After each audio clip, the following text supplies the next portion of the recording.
Thawal District ki Khangabok talaiba ngagi farm yauna Lokpari lising amarom handaki chauna maram oiduna ising thumjinduna Phou Lokpa Phanglaroidra haina lombi sing Meepainare Khangabok ki Thawal angangbi canal gi lambi paring kiam Santhabung khunja taba lambi asigi salam lokol hairaga khangnaba asigi akoibada ikup pattagi Khangabok kha khundon faubada leiba low amasung ngagi farm sing yauna Lokpari lising amarom ising na thumjinduna leibadagi Phou Lokpa Yararoidra haina lombi sing Meepainare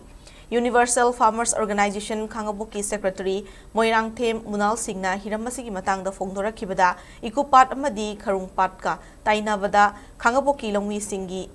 Matenga loina chathok chashin gi namak lambi semjinduna mamangda su kayar khana lengakta ahenba meeting changbina wa haijarpasu hojik fawbada mateng phangba leitri law unana bo hona bada su khudongcha da mayok nariba singa sigi yenglaga longmi singi chapsa ba mateng pibina wa lenga ki pukning chingsinki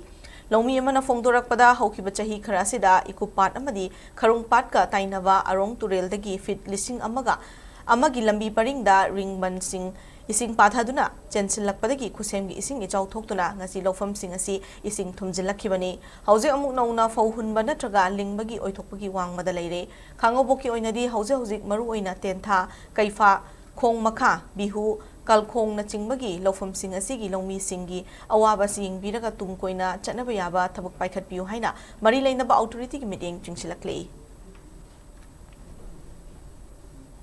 hanak ikhang khangaudana Khangabok ki khwaidagi income yamna lafam oiriba local sing Khangabok khundondagi horaga eco Phou ge manungda leiriba law sing asi hanak ising isau sina loina thumjin hiduna